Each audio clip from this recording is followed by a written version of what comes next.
अस्सलाम वालेकुम नाज़रीन, आप देख रहे हैं RNA कश्मीर और मैं हूं महमूद ख्वाजा। अक्सर मुद्दों की बात करता हूं, मसाइल जो है वो उजागर करता रहता हूं। आज की नशिस्त में हम खास बात करेंगे डेवलपमेंट को लेके, सियासी इशू भी डिस्कस करेंगे। आज मेरे साथ दो हस्तियां मौजूद हैं जिनका मैं तारुफ कराना चाहूँगा। मेरे साथ हैं आरिफ हुसैन शाह साहब, जो एक सोशल एक्टिविस्ट हैं और काफ़ी लंबा 30 से 35 साल का इनका जो है वो तजर्बा है, वो चाहे फलाह बहबूद के काम हों या सियासी एक्टिविटीज़ हों। इधर मेरे साथ हैं अशफाक राणा साहब, जो पैंथर्स पार्टी के एक एक्टिव कार्यकर्ता हैं और अपने आवाज़ जो है वो आवाम तक रखते हैं। तो मैं शाह साहब आपका खैर मकदम करता हूँ प्रोग्राम में। जनाब ख्वाजा महमूद साहब, बहुत बहुत शुक्रिया, आपने हमें टाइम दिया और आपका चैनल का भी हम शुक्रिया अदा करते हैं। और ख़ासकर आप हमेशा हमारे जो यहाँ के मसाइल हैं, ख़ासकर खिता पीर पंजाल रीजन के, जो एक बैकवर्ड इलाका है जिसकी कोई सुनवाई नहीं होती, उसको हमेशा उजागर करते हैं। तो आपका बहुत बहुत शुक्रिया और ये उम्मीदें रखते हैं कि इंशाल्लाह हमारे जो मसाइल हैं इनको आगे बढ़ाएंगे, आगे लेकर चलेंगे। शुक्रिया। राना साहब का भी मैं तारफ़ कराना चाहूँगा। राना साहब, आपका तारफ़। मैं आपका बहुत मशकूर हूँ, ख़ासकर खिता पीर पंजाल के लिए जो आपने आवाज़ बुलंद की है, आवाज़ खलक पीर पंजाल। हम इस पर बहुत बहुत खुश हैं कि इस किस्म की कोई आवाज़ हमारे इस पीर पंजाल से निकल रही है और सरकार तक हमारा एक ज़रिया पुल का काम कर रही है। और बिलखुसूस मैं आपको मुबारकबाद पेश करता हूँ कि महमूद साहब, आप अपने हौसले बुलंद रखिए, इसी तरह जिस तरह आप काम करते रहे हैं आगे भी करते रहिए, ताकि गरीब आवाम जो ग्रास रूट पर परेशान है उसकी आवाज़ कहीं सरकार तक पहुँच सके, ताकि उनका भला हो। शुक्रिया। आरिफ साहब, मैं आपके पास आऊँगा। 70 सालों से, जब से देश आज़ाद हुआ, 70 सालों से खिता पीर पंजाल की वो सियासी लीडरशिप हो या एडमिनिस्ट्रेशन हो, हमेशा से ही हर कुंबे का मकसद मेरे से है, चाहे स्टूडेंट है, चाहे वो बिजनेसमैन है, चाहे वो मुलाजिम है, इनको अच्छी तर्ज पे जो प्लेटफॉर्म है वो नहीं मिल रहा है। इसकी मेन वजह क्या है? ख्वाजा साहब, इसकी असल वजह मैं यहाँ से शुरुआत करूँ कि आपने अपनी पंचायत से। हाँ, अपनी पंचायत से ही मैं शुरू क्यों ना करूँ। 3 दिन पहले की यानी उसको हम हादसा ही मान लेते हैं। आनन फानन यहाँ कॉल आ गई कि DC साहब आ रहे हैं हमारी पंचायत में, तो लिहाजा आप लोग आएँ, अपने मुद्दे रखें। लेकिन मेरी सेहत ख़राब होने की वजह से भी मैंने सोचा कि 2 दिन पहले DC साहब डाक बंगला में आके हमारी एक जो इंट्रोडक्शन हुई उसमें बड़े अच्छे तरीके से DC साहब ने अपना विजन रखा, जिसे हमें बड़ी खुशी हुई। और मैंने सोचा कि उसी चीज़ पर एक्शन होने वाला, तो DC साहब आ गए। तो मैं बीमार होने की वजह से भी मैंने अशफाक राणा साहब को फ़ोन किया, जी तैयार हो जाएं, DC साहब आ रहे हैं हमारी धुंधक पंचायत में। ये चले गए और लोग भी चले गए। तो वहाँ पर जब पहुँचे हम, ख्वाजा साहब, वहाँ आप देखें कि लोगों को बेवकूफ़ कैसे बनाया गया। वहाँ पर एक PHE का सुपरवाइज़र है, वो एक्सप्लेन किए जा रहा है पाइपें कैसे लगेंगी, क्या आगे जी हमारा ये प्रोग्राम है। अब लोगों से पूछा, मुझे पूछे कि भाई DC साहब कहाँ हैं। मैंने जब उनसे पूछा भाई DC साहब का आपने बताया था, तो कहने लगे जी DC साहब नहीं आ रहे, एडिशनल DC साहब आ रहे हैं। हमने कहा जी हम उनका भी खैर मकदम करते हैं हमारे सर आंखों पे। आधा घंटा गुजरा, जी कहाँ एडिशनल DC साहब। कहने लगे जी ACR साहब आ रहे हैं। हमने फिर कबूल किया, जी ठीक है ACR साहब आ रहे हैं, हमारे लिए फिर भी बड़ी अच्छी बात है। अब ACR साहब का वक्त गुजरा नहीं, तो फिर कहने लगे जी ACD साहब आने वाले हैं। हमने उनको भी कबूल कर लिया। अब ब्लैकमेल करने का जरिया और तरीका देखो। थोड़ी देर के बाद में हमारा सरपंच खामोश है, कभी सेक्रेटरी पे एक्सप्लेन कर रहा है, कभी कोई कर रहा है, कभी कोई कर रहा है। फिर थोड़ी देर में बाद में बोले जी ऐसा हुआ कि ये पानी का मामला है, तो इसके ऊपर एक्शन आ रहे हैं PHE के। हमने जी चलो हमारा मामला हल हो जाएगा, कई दिनों से हम परेशान हैं धुंधक वाले लोग। तो कुछ देर के बाद में हमने जब भाई 2 घंटे हमारा यहाँ बैठाए, ये बुज़ुर्ग लोग आए हैं, इन लोगों को आपने धोखे से क्यों बुलाया? आपको बुलाना चाहिए पंचायत में। बोला जी आप सरपंच हैं, हमने आपको एक्सेप्ट किया, लोगों ने आपको वोट दिए, आप काल 2 लोग आएंगे आपकी बात सुनने के लिए। आपने DC साहब का सहारा क्यों लिया? डिस्ट्रिक्ट एडमिनिस्ट्रेशन का सहारा लेके लोगों को क्यों बुलाया? मैंने जब उन्हें पूछा, एक बुजुर्ग थे, उनकी +90 एज। जब मैंने पूछा जी बुजुर्गों आप क्यों आए, बोले जी हमने सुना था कि डीसी साहब आ रहे हैं तो हम अपनी फरियाद डीसी साहब को पहुंचाना है कि यहाँ कोई नहीं सुनता, बाकी हमें नहीं। तो इतनी देर में उसने बताया जी ये वार्ड मेंबर है। उस वार्ड मेंबर ने जब आगे बात की जी मुझे कहने का मकसद ये है कि लोगों के साथ धोखा करके ग्राम सभा में बुलाया गया जी, यानी डिप्टी कमिश्नर आ रहे हैं तो आ कोई नहीं रहा। इसका राणा साहब से मैं जानूंगा इस चीज। देखिए सर, आपने एक क्वेश्चन किया कि एजुकेशन के रिलेटेड बात की। हाँ। ये क्या एजुकेशन है? यही एजुकेशन हम आवाम को दे रहे। सरपंच किस लिए बनाया जाता है? आवाम की भलाई के लिए, आवाम को अच्छे रास्ते के लिए, पब्लिक को कोई राह दिखाने के लिए। जैसा कि शाह साहब ने फरमाया कि एक धोखा डीसी साहब का झूठ बोल के, ये कौन से रास्ता है? झूठ, फ्रॉड। और वहां सरपंच ने ये कहा रिश्वतखोरी इतनी साबित हुई उस पंचायत के अंदर, हम आपको क्लिप देंगे, आपने वहां कवरेज की हुई है, आपके पास सारा कुछ मौजूद है कि अभी डीसी मानता ही नहीं है। बाद में बोलता है सरपंच डीसी हमें मानता ही नहीं है। किसको कहेंगे? कोई नहीं सुनता किसी की। अगर डीसी साहब आपकी मानते नहीं तो आप डीसी साहब का बहाना करके लोगों को बुला क्यों रहे हो भाई? हमें तो यकीन है कि एडमिनिस्ट्रेशन सुनेगी, तभी तो लोग दौड़ के आए। नंबर 2, ऊपर से कोरोना का दौर चल रहा है, इतना खतरनाक दौर चल रहा है। सोशल डिस्टेंस सख्त ज़रूरी है, मास्क इसमें ज़रूरी है। और सरकार इस वक्त, एडमिनिस्ट्रेशन इस वक्त हर तहसील, हर ब्लॉक में गाड़ी लगा कर ऐलान कर रही है, जुर्माने भी कर रही है। तो हमारा सरपंच कौन सा रोल अदा कर रहा है? क्या वो सरकार का हिस्सा नहीं है? उसने क्यों ये डीसी साहब का नाम लेके पब्लिक को इकट्ठा किया और वहाँ एक शोर शराबा, हाँ, हंगामा इकट्ठा हुआ, सब कुछ हुआ। आपके पास वो क्लिप मौजूद है। मैं ये कहना चाहता हूँ कि ये एजुकेशन नहीं है, ये लोगों को पीछे ले जाने का एक रास्ता है। और जो जिसे हम पुराने राज में कहते थे खड़पेंच, वो खड़पेंच सिस्टम बन रहा है आजकल के दौर में। लोगों को पीछे ले जाया जा रहा है आगे ले जाने के बजाय, जबकि एजुकेशन इस वक्त इतनी ज़रूरी है कि आप बात मत पूछें। आप छोटा बच्चा जो है उसको भी हम पहले पढ़ाते थे 7-8 साल के एज में, आज 4 साल के एज में स्कूल में दाखिल करते हैं, क्योंकि एजुकेशन बहुत एडवांस हो चुकी है, छोटी एज में आ चुकी है। तो ये मैं आपसे गुजारिश करूंगा, आपके चैनल की वसात से गुजारिश करूंगा कि एजुकेशन आपने जो मुद्दा उठाया ये बड़ा ज़बरदस्त मुद्दा है। यहाँ सरकारी स्कूलों का देखें फुकदान क्या है। उसी सरपंच ने एक मीडिया पे बयान दिया है कि सरकारी स्कूल में जी 2 बच्चे हैं और 3 मुलाजिम हैं। मुझे दिया हुआ है ना। मैं पूछता हूं आपके चैनल की वजाहत से, एडमिनिस्ट्रेशन से पूछता हूं, पूरी सरकार से पूछता हूं, जनाब गवर्नर से पूछता हूं कि एक सरपंच ग्रास रूट से आपको कह रहा है कि इस स्कूल में सिर्फ 2 बच्चे हैं और 3 टीचर हैं। क्या उस सरपंच की काबिलियत क्या है? उसकी क्या ड्यूटी है? क्या वहां बच्चों को क्यों नहीं हाजिर कर सका? क्या उसका कोई काम नहीं था? उसका काम था घर घर में जाके अवेयर करना, उस स्कूल को एक्टिवेट कराना, स्कूल को चलाना, स्कूल में बच्चों की हाजिरी मुमकिन कराना। मैं अक्सर पब्लिक को कहता हूं आप अवेयर हो जाइए। आप चुनते हैं लोगों को, जमहूरी तरीके से चुनते हैं, लेकिन जो लीडरशिप है, मैं सरपंच की बात नहीं कर रहा हूँ, हाँ। मैं असेंबली की बात करूंगा। जिन लीडरों को आप चुनते हैं उनसे सवाल करने की हिम्मत रखिए, उनको सवाल पूछिए, तब जाके एक इलाका जो है वो फलाह बहबूद तरक्की की तरफ जाएगा। आरिफ साहब, बातें बड़ी करनी है क्योंकि मैं इसको, आपका जो ये बड़ा पेचीदा मसला है ये भी कि लोगों को अगर धोखे से बुलाया जाता है तो किस किस्म की इंक्वायरी चाहेंगे आप इसमें? ख्वाहिश साहब, हम इंक्वायरी इस टाइप की चाहेंगे। आपने पहले एक बड़ी बात की कि ख़ासकर हम पुंछ रजौरी के आज तक 70 साल में इस पोजीशन पे क्यों हैं। वो इसी वजह से अब ग्रास रूट पे ये पावर पंचायत को इसलिए दिए गए सरपंच को कि वो एम्पावर करे लोगों को उठाए, लोगों के स्कूल का मसला है, पानी का, बिजली का, ये लेके गवर्नमेंट तक पहुँचाए। अब जब बताया कि वही काम करने के बजाय झूठ बोल रहा है। फिर जो असली बात जो बनी ख्वाहिश साहब, जब मैंने बात रखी कि डीसी साहब के बुलाने पर आए, आपके बुलाने पर क्यों नहीं, उन्होंने बात उठाई ना जी हमारे बुलाने पर लोग नहीं आते।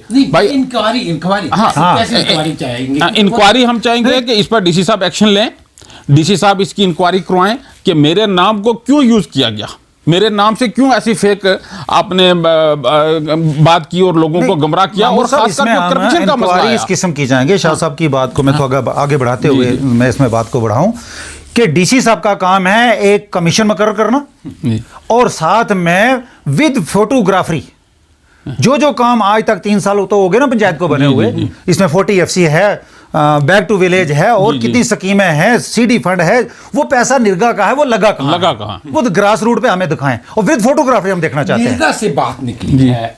मैं दोनों पार्टिसिपेंट से यही कहूंगा कि आप एक दूसरे को बिना तंज के, बेशक आप एक सिविल सोसाइटी से ताल्लुक रखते हैं और राणा साहब पॉलिटिकल पार्टी से ताल्लुक रखते हैं, इस चीज़ को बिना बढ़ाए ये देखना है कि करप्शन की अगर हम बात करेंगे, मैं अपने दो जो इजला है उनकी बात नहीं करूंगा, मैं पूरे हिंदुस्तान की बात जी, करूंगा जी। कि करप्शन सिस्टम जो है इस वक्त पंचायत की, जैसे निर्गा की बात की, निर्गा में किस किस्म की करप्शन है, क्योंकि काफ़ी लोगों का कहना है कि काफ़ी करप्शन है निर्गा में। ख्वाहिश साहब, करप्शन की बात जब मैं आपको बताऊं, उस दिन भी इसी बात पे जो है मामला ज़्यादा बड़ा, जिसकी रिकॉर्डिंग हमारे पास मौजूद है। हमने 8 आदमी को खड़े किया, डर के मारे एक आदमी उठा, उसने बताया जी मैंने 20,000 का काम किया, 2,000 मुझसे कमीशन ली और पैसा भी नहीं मिला।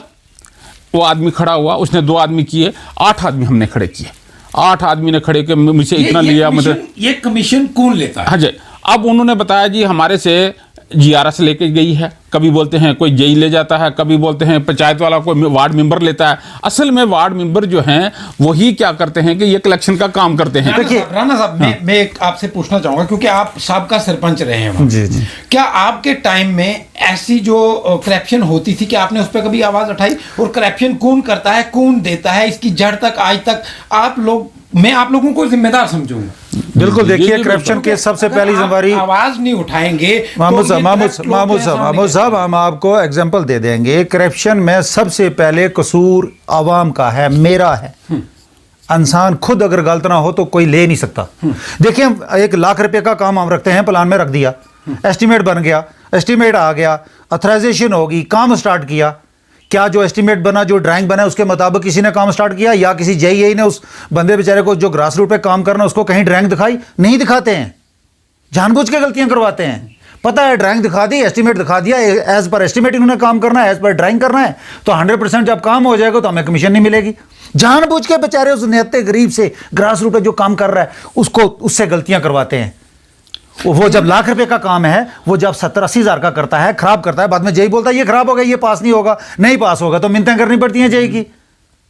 तो आप जेई नहीं मांगता है, कमीशन मांगता कौन है? आपके पास क्लिप मौजूद है। पंचायत सेक्रेटरी के सामने जब लोग पेश हुए, जब बात हुई, तो पंचायत सेक्रेटरी ने माना, हमने लिया। मैंने कहा वापस करो, वो पैसा वापस करोगे? उन्होंने कहा जी पैसे का कोई, उसने बोला देंगे या नहीं देंगे, बोला आज के बाद नहीं लेंगे। और लेते क्यों? जीआरएस इन्होंने रखी है ग्रास रूट पे, एक अगर किसी पंचायत में वो लेने का जरिया। आप लोगों ने जो जिला तरक्याती कमिश्नर हैं, वो एक जिला के मालिक हैं, बिल्कुल। क्या आपने उन तक ये आवाज पहुंचाई? देखिए सर, शाह साहब ने उस दिन सुरम कोर्ट डी साहब के सामने ये बातें रखी हैं। इस वक्त तक डी साहब ने उस पर क्या एक्शन लिया हमें कुछ पता नहीं, ना हमें नजर आया है। और उम्मीद रखते हैं कि डीसी साहब अच्छे हैं, काम करेंगे। मैं अभी तक डी साहब के पास नहीं गया हूं, ना मेरी मुलाकात, में बिजी था, मैं श्रीनगर था, थोड़े दिन हुए आए हुए। आपके चैनल की वसादत से तो हम जा रहे हैं ना, आपको हमारी आवाज है ना, आपकी क्या ड्यूटी है इस वक्त? बिल्कुल, यही तो आपका काम है, ये मुद्दे उठाना। ड्यूटी कर रहा हूं, आप हमें सवाल कर रहे हो, आपकी मीडिया किसके लिए? आप लोग नहीं ना कर रहे अपनी ड्यूटी। नहीं, मैं मीडिया अपनी मीडिया ड्यूटी किस कर लिए? रहा हूं। हम आपके पास आ गए। मैं अपनी ड्यूटी हमेशा करता हूं और आपकी आवाज जो है वो उठाता हूं, लेकिन अमल पैरा उस पर आपको होना है। नहीं, आप अमल पैरा जमहूरी तरीके से क्यों नहीं जाते? बिल्कुल जमहूरी तरीके से जाना हमारा हक है, लेकिन इस वक्त मीडिया जो है ये आज़ादी का चौथा सतून है।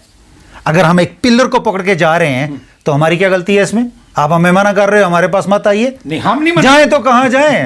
हम गोदी मीडिया नहीं है, कहाँ जाएं हम मना नहीं फिर? करते। इस वक्त देखिए जम्मू कश्मीर के अंदर, रजौरी पुंछ के अंदर डिव काम की एक पोस्ट होती है जो रजौरी में बैठता है, जो बीआरओ की जितनी रोड्स हैं उसका कंपनसेशन बनता है, वो कंपनसेशन मुआवजा जो है वो लोगों को देता है।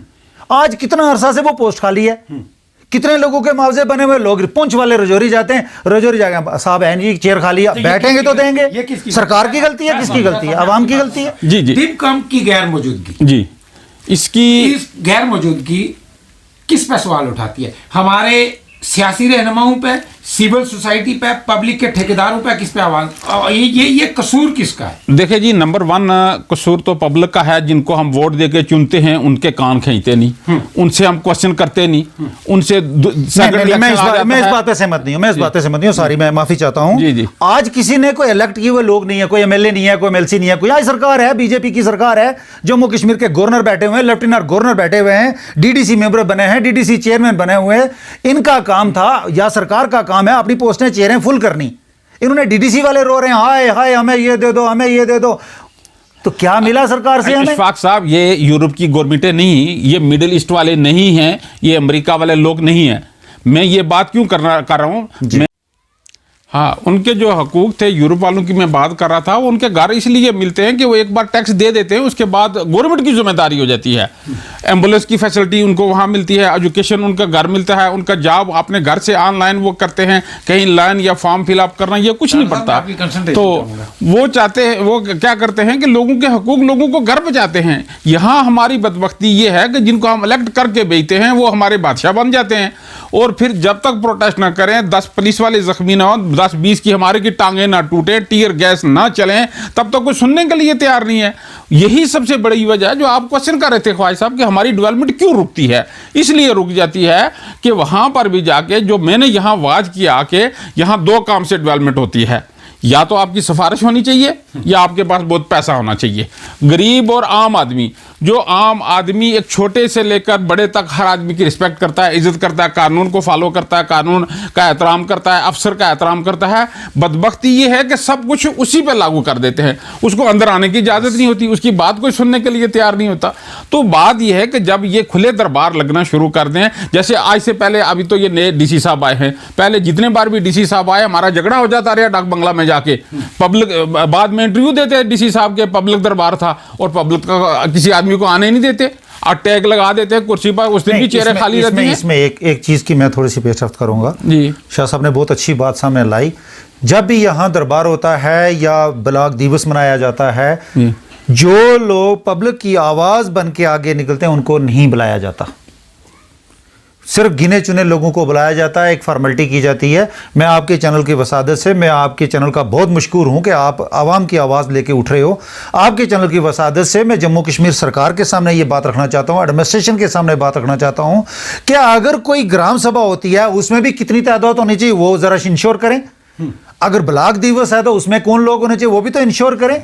ये गिने चुने लोग अगर बुला के आप ये एक सिस्टम चलाओगे वो नहीं चलेगा, वो अंदर ही रहेगा। मकसद है यहाँ जब भी कोई दरबार होता है तो आम पब्लिक को मैसेज नहीं दिया जाता, नहीं दिया जाता बिल्कुल। जब जो भी आदमी खास लोगों को बुलाया जाता है। देखें जी ख्वाजा साहब, मैं आपको बताऊं, एक बार यहाँ पहली बात है, उस दिन एक मैं और वो कैप्टन फारूक साहब हैं, हम 2 आदमी अंदर नहीं गए। एक वो हमारे जो जरगर साहब थे, रशीद साहब, अल्लाह ताला उनकी मग़फ़िरत फरमाए, हम 3 आदमी वहाँ डाक बंगला में बाहर बैठ के हम नहीं गए। बाकी वालों को बुलाया, लेके अंदर बातें बातें, जब बाद में दरबार हुआ कि यहाँ डीसी साहब का दरबार हुआ। भाई किसके साथ में दरबार हुआ डीसी साहब का? चंद लोग आए, अपनी बात रखी, अपना काम किया। दूसरी हाजिरी है ना, डेवलपमेंट कैसे अटेंडेंस ली जाती है, वहाँ एक हाजिरी रजिस्टर रखा जाता है, साइन लिए जाते हैं। आप देखें उसमें साइन किस किसके हैं, क्या हमें बुलाया गया उसमें? उसमें एक बुलाया गया ख्वाजा साहब, उसमें हम मीडिया वालों को भी लपेटेंगे। मीडिया वाले हमारे के लिए देखें, इससे पहले यहाँ कोई था नहीं, हमारी आवाज नहीं पहुंचती थी। आज आपके जरिए से अगर हम ये अपनी आवाज उठा रहे हैं, हम आपके मशकूर हैं, लेकिन इसलिए भी खींचेंगे कि मीडिया वाले भी सवाल नहीं करते कि डीसी साहब ये बार इतना बड़ा बैनर लगा है, यहाँ पब्लिक दरबार का है, तो पब्लिक के लोग ही नहीं, यहाँ एडमिनिस्ट्रेशन आती है, चंद लोग आ जाते हैं। ये क्वेश्चन तो मीडिया वालों को भी रेज करना चाहिए। रोल रहता है, मीडिया का एक अहम रोल है, पब्लिक की आवाज जो है उनके रिप्रेजेंटेटिव हैं या एडमिनिस्ट्रेशन तक पहुंचाना।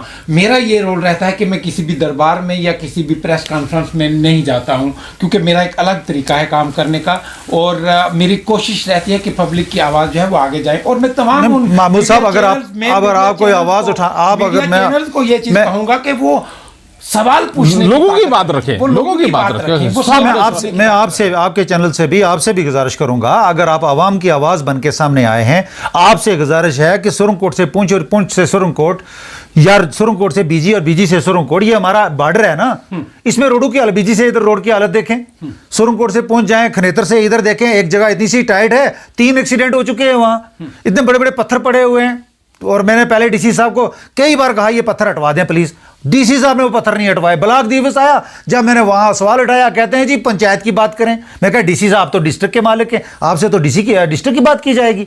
ये बात आपने उठानी है। हमारा यहाँ हॉस्पिटल की हालत देखें, यहाँ डॉक्टरों की कितनी कमी है। यहाँ आपने एक चीज देखी होगी, सरकार ने एम्बुलेंस लगा के रखी हुई है कि अगर कोई औरत डिलीवरी के लिए उसका केस आए तो उसको घर से लेके हॉस्पिटल तक लेके जाना है। नहीं मेरी बात पूरी होने, आप बीच में हॉस्पिटल के वफादार मत बने, नहीं मैं ना आवाम के वफादार। सुनिए मेरी बात पूरी होने, मेरी बात पूरी होने दीजिए। आप हॉस्पिटल, अब मेरी बात पूरी होगी तो मैं बात करूंगा। हॉस्पिटल के लिए अगर एम्बुलेंस रखी है, तो एम्बुलेंस वहां से घर से अगर बफलिया से चंडीगढ़ से लेकर अगर किसी डिलीवरी केस को हम सुरनकोट आएंगे, सुरनकोट डॉक्टर ही नहीं है, उसको वहां से फिर पूंछ रेफर किया जाता है। मुझे बताएं वो सहूलत रखने का मतलब क्या है? यही चीज कहना चाह रहा था, आप मुझे वफादारी का टैग लगा रहे हैं। मैं ये चीज कहना चाह रहा था कि हॉस्पिटल में जब बीएमओ सुरनकोट डॉक्टर जुल्फकार साहब से मेरी बात हुई, जब यहाँ वेंटिलेटर इंस्टॉल किए गए, मुझे मद्दू किया गया और मैंने वो चीज़ें दिखाई आप लोगों को। उस इंटरव्यू में डॉक्टर साहब ने ये कहा कि यहाँ गायनिकोलॉजिस्ट की भी कमी है, यहाँ डॉक्टर्स की जो कमी है हम हायर बीएमओ सब कह रहे हैं ना कमी है। हाँ हाँ, हायर अथॉरिटीज को लिखते हैं, लेकिन उसमें मैं ये चाहूंगा कि सिविल सोसाइटी पॉलिटिशियन जी जी जी आप बिल्कुल लोगों का फर्ज बनता है आप उनके साथ मिलकर हम आपके चैनल की वसादत से क्लियर कर देना चाहते हैं, एडमिनिस्ट्रेशन से गुजारिश कर देना चाहते हैं कि हमारे सुरनकोट की ये पोस्ट फिलअप की जाए, नहीं तो हम रोडों पे उतरेंगे। मजबूरी है हमारी, हमारी माए बहनें परेशान हो रही हैं, हमें रोड ब्लॉक करनी पड़ेगी, हम नहीं देखेंगे कोरोना है या क्या है। मैं कहूं फिर अशफाक राना गुजारिश करेंगे, नहीं हम पार्टी फिर गुजारिश करेगी, ना कहने के बगैर हम करेंगे आपके चैनल के वजह से हम वो सिविल सोसाइटी, वो सोशल एक्टिविस्ट जितने भी हूं मैं उनको जिम्मेदार मानता हूं। बिल्कुल बिल्कुल हम सबके बीएमओ सुरनकोट ने अपनी ड्यूटी बजाई है तो आप सबको मिलके ये आवाज उठानी चाहिए कि हमें यहाँ की जरूरत है। पीएचसी लुटोंग की बात करेंगे जी जी, मैं पीएचसी लुटोंग की बात कर रहा हूँ कि एक बिल्डिंग बनी है, मैंने पिछली आबादी की भी बात आपको बताई थी कि 10 पंचायतें हैं उसके पीछे हमारी 90% आबादी दरिया से पार है। उस पीएचसी वालों के पास आज तक लीगल पानी का कनेक्शन नहीं, उनके पास पानी नहीं है।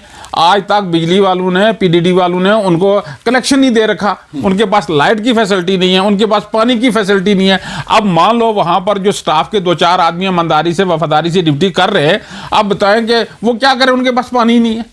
अब उनको भी पानी की जरूरत है, पेशेंट को भी जरूरत है, आबादी कितनी पीछे बढ़ी है।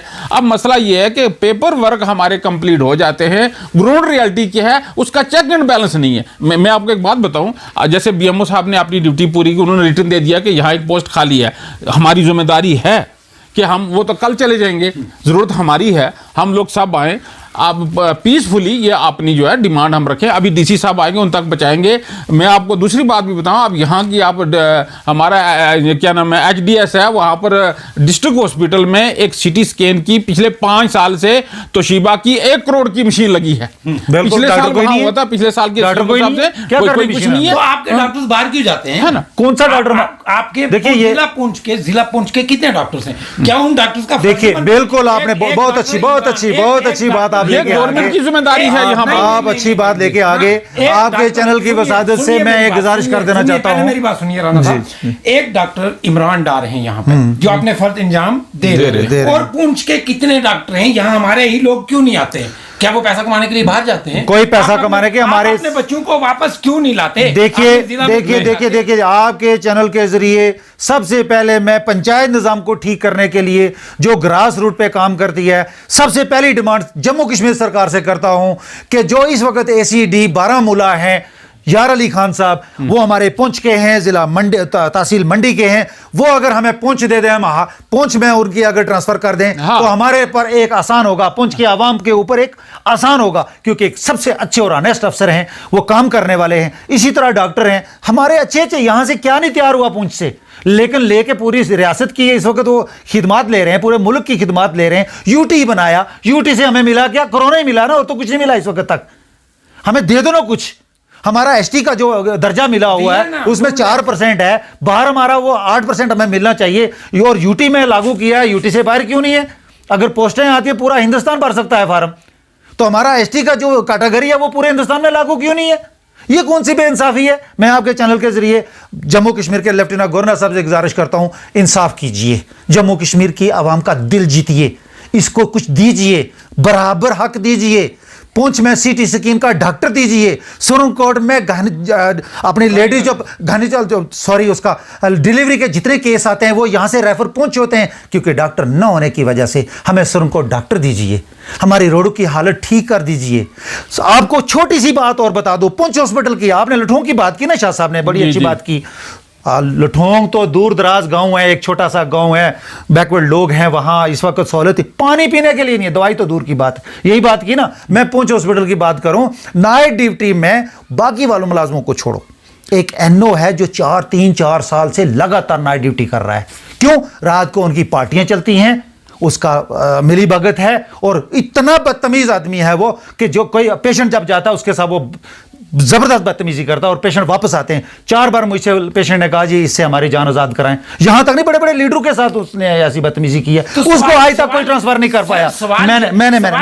सवाल ये है, मैंने साहू आपने सॉरी पहले जो डीसी साहब थे यादव साहब, उनके पास बीएमओ साहब सुपरडेंट वहां थे, उनके सामने सवाल उठाया कि सुपरडेंट साहब, डीसी साहब ये हो रहा है आपके हॉस्पिटल के अंदर, इसको ठीक कीजिए। नहीं किया किसने ठीक। आज डीसी साहब से मुझे पूरी उम्मीद है, उन्होंने हॉस्पिटल को चुन लिया है, शायद उनको एजेंसियों ने बता दिया हुआ है, और मैं भी बता रहा हूं कि आप वहां चेक करें कि किसकी ड्यूटी कितने देर से परमानेंट चल रही है। वहां का आदमी उठा के नजदीक वाला किस लिए रखा है कि रात को जाके घर में सो जाए? वो रखो ना दूर वाला जो रात को ड्यूटी करे, उसको उठाओ ना, सुरनकोट भेजो, मेंढर भेजो, मंडी भेजो, दूर भेजो, ताकि ड्यूटियां करें। ये यहां का हाल है सर। धुंधक में आपको एक छोटी सी और ग्रास रूट पे नीचे आ जाते हैं। शाह साहब ने और आपने बिल्कुल लुठूंग वाली बात कही। पीएचई का सिस्टम जो है, मोटर चलाने के लिए टेक्निकल आदमी चाहिए, मोटर मैकेनिक चाहिए। हमारी धुंधक में मोटर जलती है तो क्यों जलती है? वहां एक पीएचई के वार्ड मेंबर लगाया हुआ है जिसका नाम अब्दुल है। हम जब अपने ग्राम सभा में, आपको वीडियो क्लिप आपने वो देखी है, हमने ग्राम सभा में जब सवाल उठाया कि ये मोटरें जलती क्यों, बैठे अब्दुल जलाता है। अब्दुल जलाता तो अब्दुल को लगाया किसने?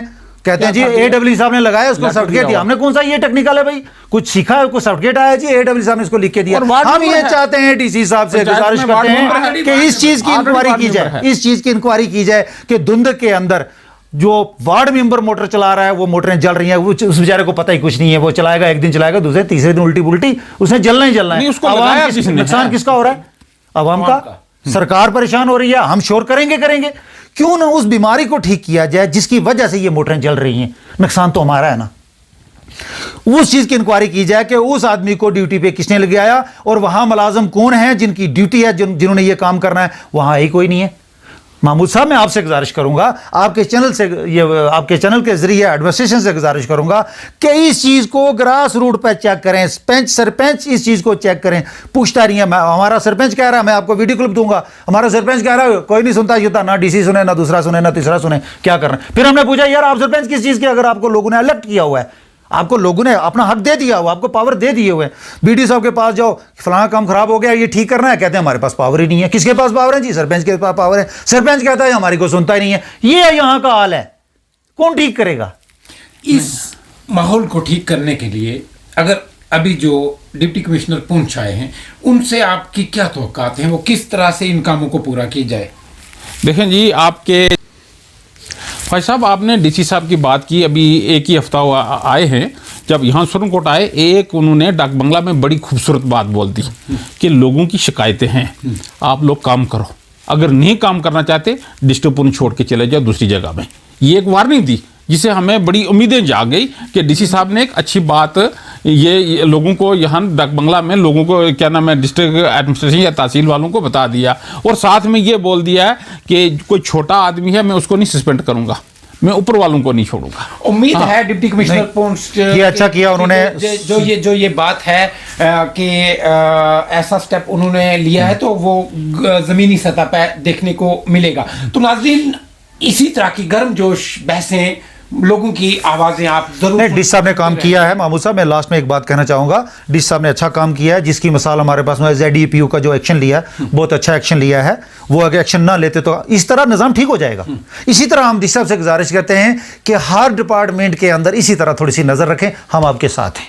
शुक्रिया महमूद साहब। नाज़रीन, इसी के साथ जो ये गर्म बहस थी, हमारी पब्लिक के मसाइल थे, वो आप तक उजागर किए। तो मेरी कोशिशें रहती हैं कि मैं ज़मीनी सतह पर जाके आपके साथ ऐसे प्रोग्राम शेयर करूं। इसी के साथ मुझे और मेरे वीडियो जर्नलिस्ट सैयद नासिर को इजाज़त दीजिए। देखते रहिए RNA कश्मीर।